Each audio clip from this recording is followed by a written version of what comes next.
What's up, everyone? Vinny Musso from Musso Athletics here for day 22 of our 30 days of force. Again, this last 10-day segment talking about force production. As I kind of briefly, introduced in yesterday's video, we were going to talk about, strength and power, but spending the next couple of days talking more about strength in terms of force production. Kind of the theme today is, can you be too strong? Is that a concept? I know it might sound kind of funny. You might think, well, obviously the stronger I am, the better I'm going to be, at everything, which is true to kind of to a certain extent. And we're going to go into that more today.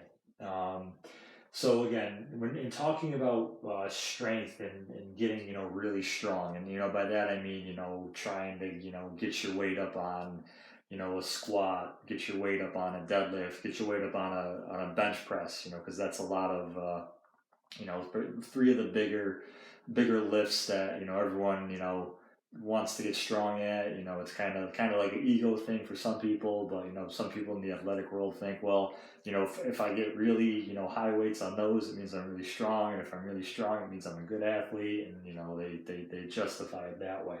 So we're going to dive a little bit more into that today. So in terms of talking about strength, I want to go over some pros and cons. So we'll start with the pros of improving your strength. So if we look at our first bullet point there, so basically, more absolute strength gives you the capability and the capacity to produce more force. Because again, the more weight you're lifting, the more force you are producing. And that's also, strength is kind of like a prerequisite for power and explosiveness. If we're not strong, we're not going to be able to produce force explosively to our full capability if we don't build a base of strength first.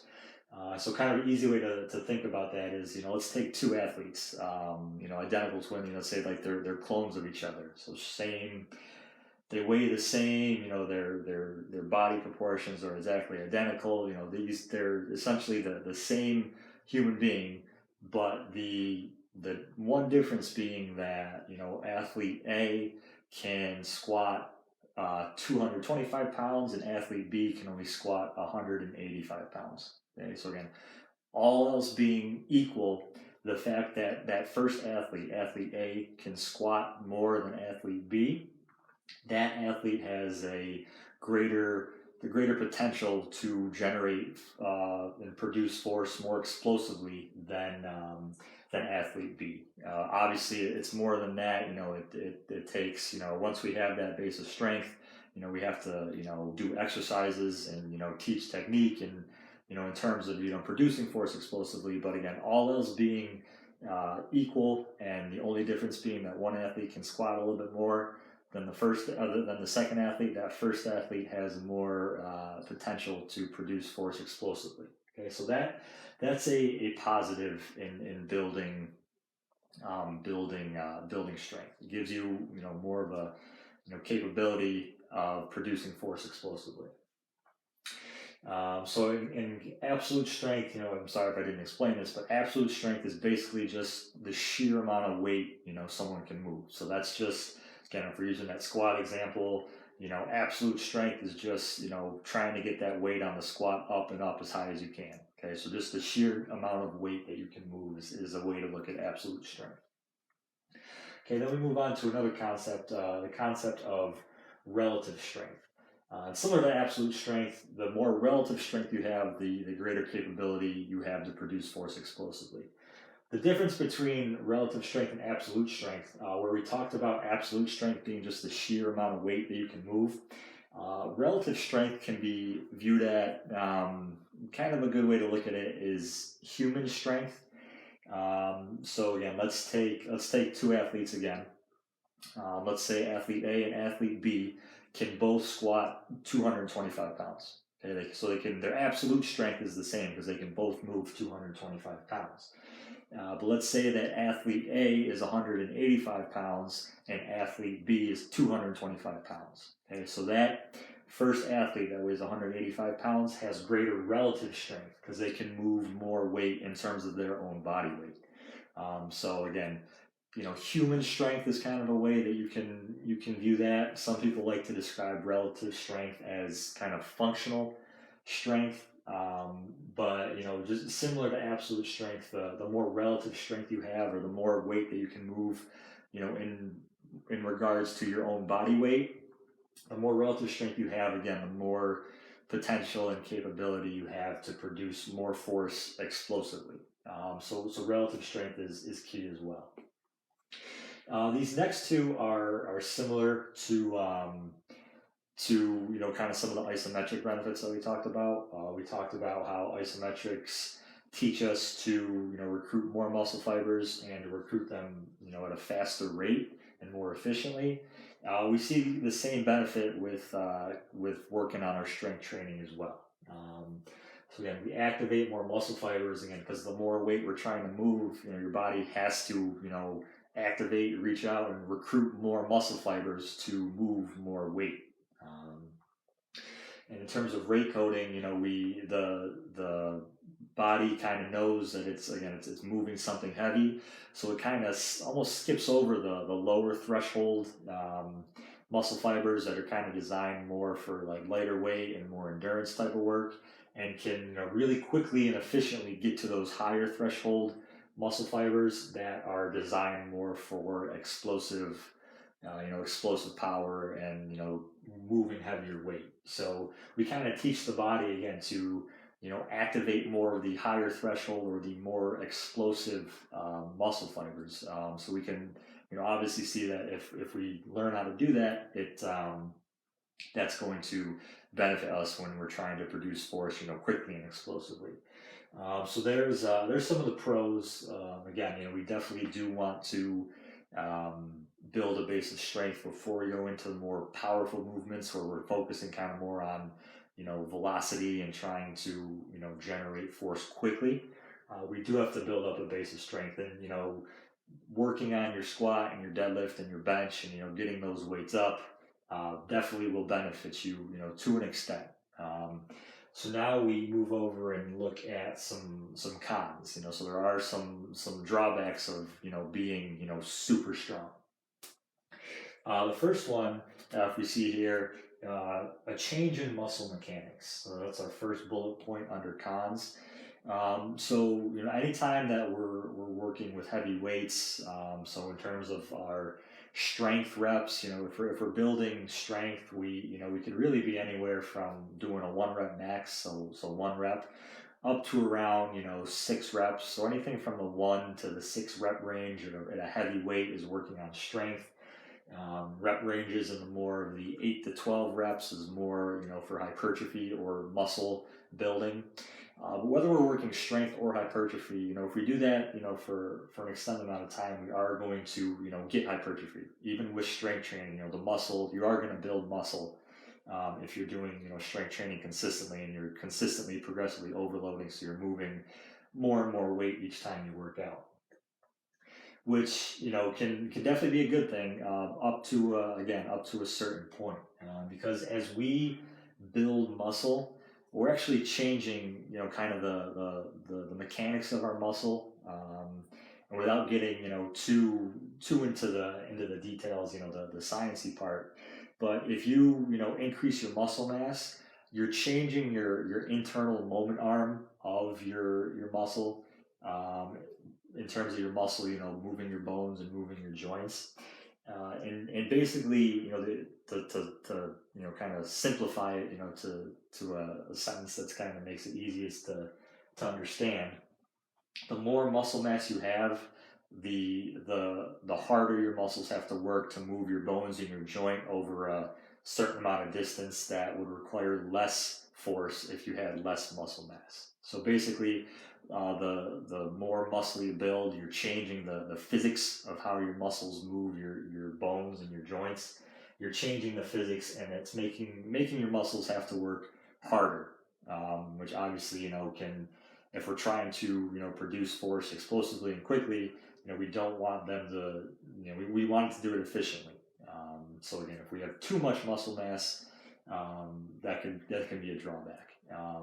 In terms of how much muscle mass is too much, it's really dependent. It's different for everyone. It's dependent upon your needs and your sport. If you're an athlete, so obviously, professional bodybuilder is going for muscle building and hypertrophy, so they're not really concerned with efficiently moving as explosively as a soccer player or a volleyball player who has to really focus more on agility and vertical jumping. So obviously being too muscular, too bulky, while it helps the bodybuilder, does not help the soccer player or the volleyball player. So again, it's really dependent on what your training goal is. But the main takeaway in terms of what we're talking about, which is producing force explosively, too much muscle mass can be a negative thing, because it makes basically the muscles have to work harder to move your bones.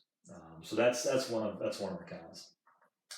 Another one of our cons, if we go to the second bullet point here, our antagonist muscles activate. So this is really kind of when we're in that that higher rep range, 5, 6, from 8 to 12. So if you think about it, what your muscles are doing. So let's think about a squat, because it's probably the easiest example to kind of picture this. Let's say we're doing a squat and we're doing 12 reps. So we're doing our 12 reps. We're not the muscles are actually not moving as explosively as they can. And it might feel like it, especially as you get to reps 10, 11, 12, and you feel like it's really a lot of work to get that bar up. But if you think of those first couple reps, when your muscles are still fresh and you're going up and down, the muscles and the antagonist muscles actually activate and prevent you from producing force to your full capability. So easiest way to think about that. So when you're doing your squat, those first couple reps, are you really moving it as explosively as you can? Because chances are, if you're moving a weight up and down 12 times, those first couple reps, especially if you're kind of a more advanced athlete, you could probably jump off the ground with that barbell on your back, but you're not, because we're working squats, so we're working more muscle building. But again, if we're not actually jumping off the ground, we're the muscles really actually aren't working at their full explosive capacity, because those antagonist muscle groups are actually activating because they're trying to prevent you from coming off the ground. So kind of the easy way to think about this. So when we're squatting, so let's say we come up to the squat. So when we're locking out a squat and standing up, our glutes are activating to push to extend our hips, to push our hips forward. But what's also happening, subconsciously, is your hip flexors are also activating as well, because your brain is telling your muscles in your body, okay, let's get this weight up, but I don't want to jump with it. So I kind of have to, after I initially come up from the bottom of that squat, where I'm kind of accelerating up through the motion, as I near the top, your brain is actually slowing down. So those muscles that are working on helping you stand up, your glutes and your quads, key muscle groups when we're talking about triple extension and explosiveness, those muscle groups actually aren't working at their full explosive capacity, because the antagonist muscle groups, your hip flexors are counteracting your glutes, and your hamstrings are counteracting your quads. Because again, your brain is telling your body, okay, I want to lift this, but I don't want to lift it too explosively, because I don't want to actually jump off the ground. So too much of that can activate those antagonist muscle groups too much, where when we actually do try to move into more explosive movements, plyometrics, or kind of resisted jumping, weighted jumping, those antagonist muscle groups, because they've been so used to activating when we're trying to go into that triple extension, they might still activate even when we're trying to, again, go for full explosiveness. So they're like trying to hit like a max vertical jump. So again, too much weightlifting can kind of make those antagonist muscle groups too active. which again, for the purpose of, bodybuilding and things like that, can be a good thing. But when we're talking about explosiveness, we don't really want those antagonist muscles to hold us back. We want those explosive muscles, those muscles that really work on, extension to really, we want them to work unopposed. So, again, another con of doing too much weightlifting is those antagonist muscle groups can become overactive and hold you back in terms of, overall explosiveness and athleticism. Our third one, increased body weight equals increased landing force. So this is more kind of like a wear and tear over time concept. So, let's say, I initially weigh, 185 pounds, but then I bulked up a little bit over the off season. Now I weigh, let's say I put on 15 pounds of muscle and now I weigh 200 pounds. Every, time we land from and let's say I'm a basketball player, I am, but let's use another athlete as an example. Let's say that athlete, again, put on 15 pounds over the off season.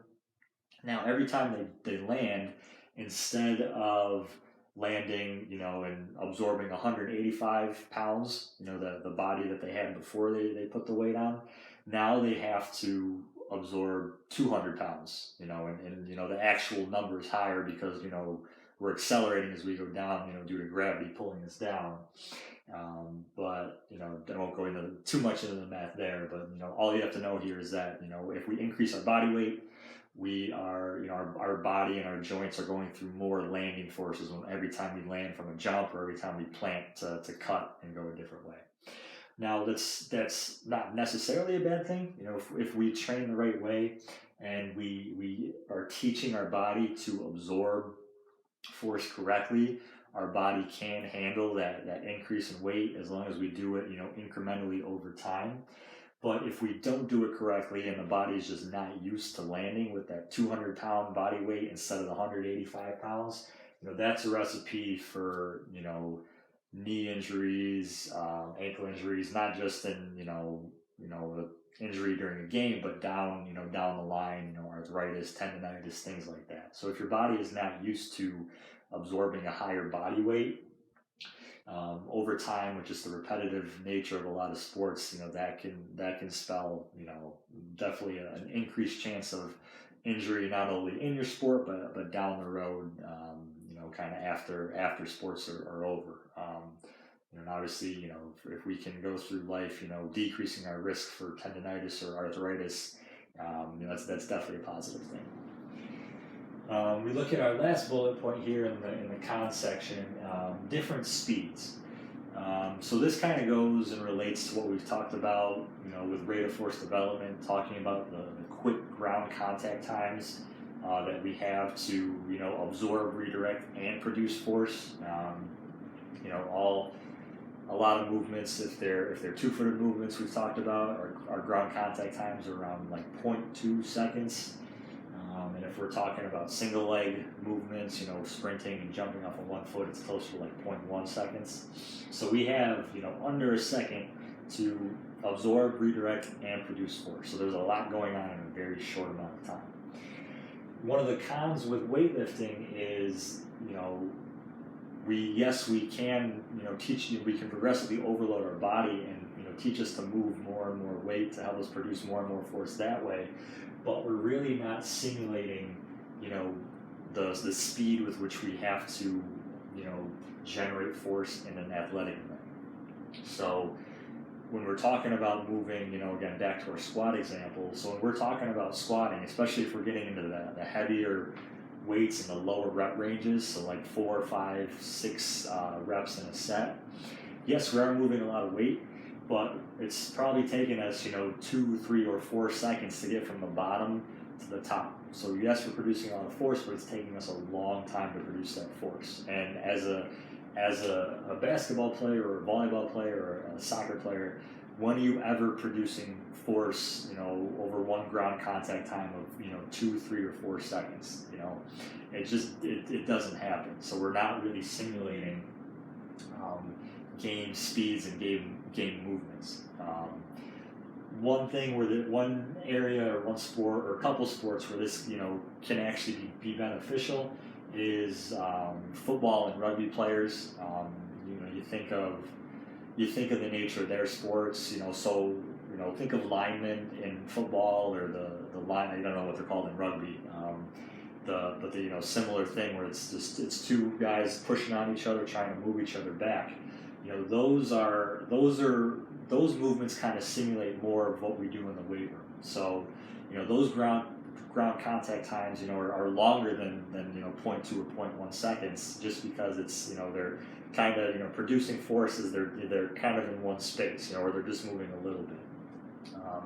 We can think of a running back in football, again, kind of breaking through tackles. So that the defender is holding them or wrapping them up, so their ground contact times have actually increased to 1 or 2 seconds, depending on the situation. But for most sports, again, the time that we experience, the time under tension that we experience when we're weightlifting, does not translate to the time and the ground contact times that we experience in sports. Again, except for rugby and football, where some scenarios, and again not all, because there's a lot of scenarios where they are producing force in 0.2 or 0.1 seconds. But rugby and football have a little bit more carryover from these kind of slower speed, heavier weighted movements. So that's our cons list. So we've talked about pros of working on our strength and increasing the amount of weight that we can move in the weight room. We've talked about the cons of it. Now, to go back to our our question to start the video, how strong is too strong? And unfortunately, the answer is no one really knows. The best way I know how to answer that question is it depends. I know that's not very specific, but that's the best way to answer it. It does depend. It depends on the athlete, their kind of their overall body structure, their body composition. It depends on, again, what their training goal is. We talked about like the professional bodybuilder versus a soccer or volleyball player. So it depends on their training goal. Again, just a lot of things factor into how much strength should that person have. We talk here body weight ratios. I'm sure a lot of you out there have probably heard kind of the body weight to weight goals of some of our major lifts. Our squat, our deadlift, and our bench. I know squatting, trying to be able to squat at least 2 times your body weight. So let's say we have a 150-pound athlete. There's a lot of people out there that believe that 150-pound athlete should be able to squat at least 1 rep of 300 pounds, so twice their body weight. For deadlifting, I've seen the ratio 2.5 times your body weight is something to shoot for, and bench, I've seen everywhere from being able to bench your body weight to 1.5 to 2 times your body weight. So again, I'm sure a lot of you out there have seen those ratios, and to answer whether there's any merit to those ratios, that's hard to say as well. I've seen, actually I'll post in the description of this video. I actually just read a study recently that supported, in terms of squat, that 2 times body weight is a good benchmark to shoot for. So again, that 150-pound athlete, according to this study, should be able to squat 300 pounds. So there's research supporting it, but I've also heard other trainers say that it's garbage.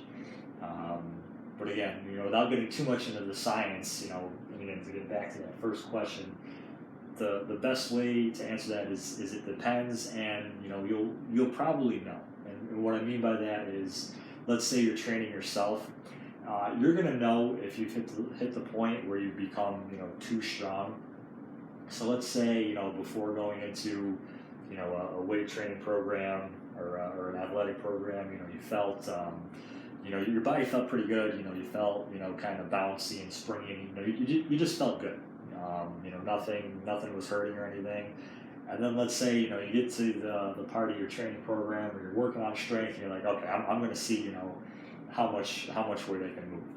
So let's say you get your max squat to 225, and you see that carry over, to your skills training sessions. If you're working as an athlete, when you're doing those, you still feel good. You actually feel almost a little bit more, bouncy and athletic. So you're like, okay, well, I've hit 225, let me try to hit 250. When you hit, you get to 250 as a max squat, and you're still feeling pretty good. But let's say then, you hit, okay, well, I hit 250, I feel good. Let me try to hit 275. You hit 275, and you start to kind of feel, I'm starting to feel kind of slow and sluggish out on the field. Like I'm not moving as quick as I was before, and my knees and my hips are kind of starting to hurt a little bit.